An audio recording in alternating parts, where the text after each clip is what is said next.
నిర్మల్ జిల్లా ఆశా వర్కర్లకు ఫిక్స్డ్ వేతనం 18,000 పెంచాలి. స్ఫూటం డబ్బాల టార్గెట్ రద్దు చేయాలి. ఏఎన్సీ విధానాన్ని రద్దు చేయాలి. సమస్యలు వెంటనే పరిష్కరించాలని సిఐటియు డిమాండ్ చేస్తుంది.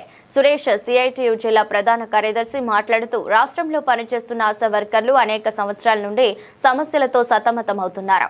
రాష్ట్ర ప్రభుత్వం ఫిక్స్డ్ వేతనం 18,000 ఇతర డిమాండ్స్ తొందరగా పరిష్కరించాలని 1000 కళ్లతో ఎదురు చూస్తున్నారు. ఈ కార్యక్రమంలో సిఐటియు జిల్లా అధ్యక్షులు P Gangamani, ASHA worker union జిల్లా అధ్యక్షులు బి సుజాత, జిల్లా ఉపాధ్యక్షులు చంద్రకళ, విజయ, అనసూర్య, సరిత, ఇంద్రమాల, నంద, జిల్లా సహాయ కార్యదర్శులు సులోచన, మౌనిక, విజయ, శ్యామల, పద్మ, సుగుణ, కమల, జ్యోతి, లక్ష్మి, కోశాధికారి రామలక్ష్మి ఇతరులు పాల్గొన్నారు.